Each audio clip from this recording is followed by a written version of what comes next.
نحمده ونصلي على رسوله الكريم. اعوذ باللہ من الشیطان الرجیم، بسم اللہ الرحمن الرحیم. سامعین، آج میں آپ لوگوں سے ایک ایسی زبردست دعا شیئر کرتا ہوں. آج سے تقریباً 7-8 سال پہلے کی بات ہے. ایک عالم کا بیان سن رہا تھا مرکز میں. اس نے ایک چھوٹی سی دعا بتائی کہ جو بندہ، جو مسلمان اس دعا کا اہتمام پابندی کے ساتھ کرے گا، پوری زندگی اس کو دانتوں کی بیماری نہیں آئے گی. اور اس میں دانت کے درد ہو یا اس میں کیڑا لگنا ہو، مختلف قسم کی بیماریاں. ہمارے خاندان میں تقریباً سارے لوگ جو ہے وہ دانتوں کے مریض ہیں، اور میں نے اس دن سے اس دعا کا اہتمام شروع کیا ہے. الحمدللہ آج تک میرے دانتوں میں کوئی مسئلہ نہیں آیا. اور مزے کی بات یہ ہے کہ میں بچپن سے ٹوتھ پیسٹ کرنے میں بڑا سست تھا، میں بڑا تنگ ہوتا تھا، اور آج تک میں نے ٹوتھ پیسٹ نہیں کیا اس دعا کے بعد. صرف میں سواک کرتا، وہ بھی صرف سنت پورا کرنے کے لیے، جس طرح کرنا چاہیے اس طرح صفائی کے لیے، وہ بھی نہیں کرتا ہوں.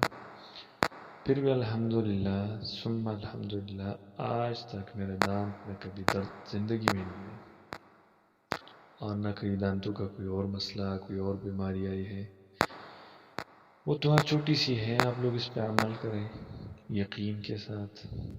اللہ پاک آپ لوگوں کو دانتوں کی ہر قسم بیماری سے محفوظ رکھے گا. دعا یہ ہے